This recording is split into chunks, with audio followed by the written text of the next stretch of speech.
जय हिंद। आज 5 फरवरी है और आज ही के दिन चौरी चौरा हत्याकांड हुआ था। तो हम समझते हैं कि चौरी चौरा हत्याकांड क्या था, इसका परिणाम क्या हुआ और सबसे इम्पोर्टेंट भाई ये शुरू हुआ क्यों था। तो इस चीज़ को समझने के लिए थोड़ा हम पीछे चलते हैं। पीछे हम चलते हैं क्या है, प्रथम विश्व युद्ध पे चलते हैं। आपको पता होगा कि प्रथम विश्व युद्ध में जो हुआ था 1914 से लेकर 1928 तक, इसमें क्या हुआ था, ब्रिटेन की लड़ाई हुई थी ऑटोमन एम्पायर से और ऑटोमन एम्पायर की हार हो गई थी। इट मीन्स तुर्की की हार हो गई थी, जो कि तुर्की साथ दे रहा था जर्मनी को। हुआ ये कि जब वर्ल्ड वार 1 शुरू हुआ तो अंग्रेज ने इंडिया वाले से कहा कि भाई देख, तू हमको मदद कर वर्ल्ड वार 1 में। वर्ल्ड वार 1 जीतने के बाद तुमको हम फ्री कर देंगे। गांधी जी और सारे जो नेता लोग थे बोले कि इससे बढ़िया बात क्या हो सकता है। हमारे यहाँ के सारे सैनिक हैं वर्ल्ड वार 1 में लड़ाई करने के लिए। किसके किसके ओर से लड़ाई की है? अंग्रेज की ओर से लड़ाई की है और इस उम्मीद में लड़ाई की है कि जब ये लड़ाई यदि ब्रिटेन जीत जाती है तो हमको आज़ाद कर देगी। हुआ ये कि जब 1918 में भी ये लड़ाई खत्म हो गई और खत्म होने के बाद ब्रिटेन जीत गया। और जब ब्रिटेन जीत गया तो जो तुर्की था ऑटोमन एम्पायर वो हार गया। हुआ हुआ ये कि इस युद्ध की वजह से महंगाई बढ़ गई, बेरोजगारी बढ़ गई। आपको पता है कि कहीं भी लड़ाई होती है तो बहुत पैसे खर्च होते हैं, तो उससे महंगाई बढ़ जाती है। पैसे कहाँ से आती है? तो लोग महंगाई, सरकार क्या करती है, डीजल पेट्रोल के दाम बढ़ा देती है ताकि उससे पैसे आएंगे तो हम उस लड़ाई को लड़ेंगे। हुआ ये कि जैसे ही ये 1919 में इसकी कहानी खत्म हुई तो इसका प्रभाव इंडिया पर भी आने लगा। इंडिया में क्या हुआ, इंडिया की महंगाई भी बढ़ने लगी। इससे क्या हुआ, आम जो जनमानस था इंडिया को काफ़ी परेशान होने लगा। तो जो आम जनमानस था वो परेशान होने लगा इंडिया का। उसके पीछे एक और कारण और क्या था, आपको पता होगा, जालियांवाला बाग हत्याकांड। रॉलेट एक्ट आया था 1919 में और इसी के विरोध में जालियांवाला बाग हत्याकांड में जालियांवाला में एक मीटिंग हो रही थी। उस मीटिंग में 13 अप्रैल 1919 को जनरल डायर ने क्या किया था, हजारों निहत्थे लोगों को गोलियों से भुनवा दिया था। ये बात भी इंडिया वालों के लिए काफी एक क्रूरता बड़ी नजरों से ब्रिटेन को देख रहे थे। तो ये तो पहली बात हो गई, बेरोजगारी बढ़ रही थी, महंगाई बढ़ रही थी। उसके बाद क्या हुआ, 1919 में अंग्रेज एक रूल लेके आए। उस रूल का नाम है मॉन्टेग्यू चेम्सफोर्ड रूल। ये बहुत इंपॉर्टेंट एग्जाम के लिए। 1919 में मॉन्टेग्यू चेम्सफोर्ड रिपोर्ट आया और ये रिपोर्ट कह रही है कि भैया भारत में डबल शासन होगा, द्वैत शासन प्रणाली। इसका ये मतलब हुआ कि सेंटर में एक राज करेगा, स्टेट में एक राज करेगा। उसको बोलते हैं द्वैत शासन प्रणाली। अब लोग इससे ही परेशान थे। अब देखिए 3-4 बात आपको समझ में आ गया। दो आ गया 1919 में। पहली बात क्या, महंगाई बढ़ गई थी, बेरोजगारी बढ़ गई थी, रॉलेट एक्ट आ गया था। तो कुल मिलाकर 1919 जो था वो अंग्रेजों के खिलाफ इंडियन के लिए भर भर के विरोध भर दिया, एकदम भर गया कि अब हम कुछ भी होगा फोड़ेंगे अंग्रेजों को। इतना गुस्सा आ गया इंडियन वालों को, क्योंकि ये सिर्फ सारा काम हो गया। अब उससे पहली बात क्या हुआ कि लखनऊ में 1916 में, ये बहुत इंपॉर्टेंट है, 1916 में लखनऊ में क्या होता है, मुस्लिम लीग और कांग्रेस का मिलन हो जाता है। इस मिलन से हम बहुत खुश होते हैं, क्योंकि हम खुश इसलिए होते हैं कि यदि मुस्लिम लीग, इट मीन्स इंडिया का मुसलमान और हिंदुस्तान के हिंदू दोनों साथ आ जाएंगे तो हम अंग्रेज से बड़े ही बेहतर तरीके से लड़ाई लड़ सकते थे।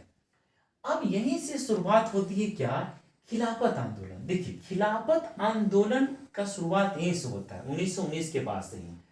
देखिए खिलाफत आंदोलन का इंडिया से कोई मतलब नहीं है। खिलाफत आंदोलन आप समझिए ऐसे, जैसे बोलते नहीं कि पड़ोसी की शादी में अब्दुल्ला दीवाना वाला बात हो गया। खिलाफत आंदोलन कहाँ का था, तुर्की का था। आपको हम पहले बता चुके हैं कि 1919 में जब वर्ल्ड वार 1 खत्म हुआ और अंग्रेज इस लड़ाई को जीत गए और तुर्की हार गया, तो तुर्की ने क्या किया, तुर्की के धार्मिक गुरु होते हैं जिसको हम खलीफा बोलते हैं, धार्मिक गुरु को खलीफा बोलते हैं। तो ब्रिटेन ने क्या कहा कि भैया हम खलीफा के जो पद है, जो टर्म है, उसको हम खत्म करते हैं। और इस बात से क्या हुआ, not only in India but all the world, all Muslims were protested against this the act and the against the britisher.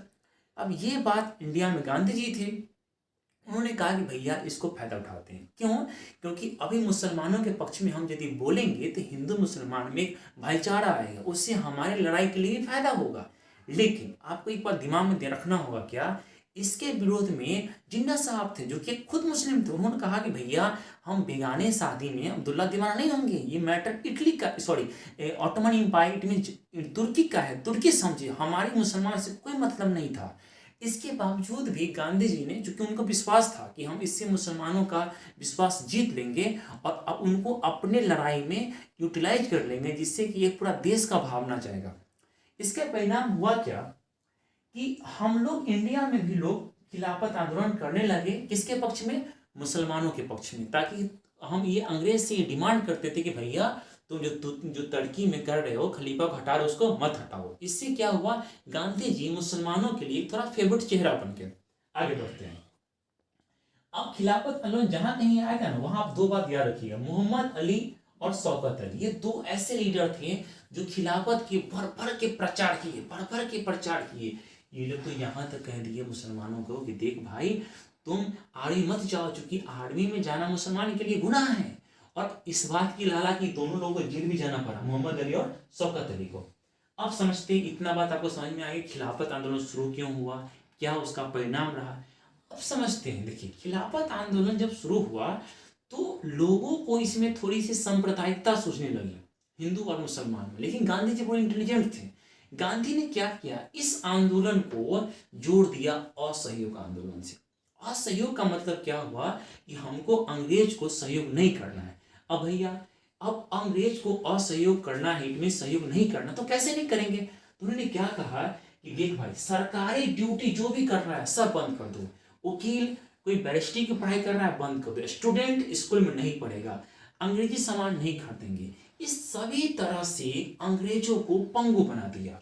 और आपको ये जानकर हैरानी होगी कि पूरे फ्रीडम स्ट्रगल में जो असहयोग आंदोलन था, असहयोग आंदोलन जिसकी शुरुआत 31 अगस्त 1920 में हुआ था, ये one of the greatest revolution था पूरे फ्रीडम स्ट्रगल में। अब जब असहयोग आंदोलन की शुरुआत हो गई, क्योंकि पहले से बैकग्राउंड तैयार था, लोग एकदम रेडी हैं कि अब कब कुछ ऐसा आंदोलन होगा क्योंकि हम भर भर उसमें भाग लें और अंग्रेजों को कूट कूट के बर्बाद करते हैं।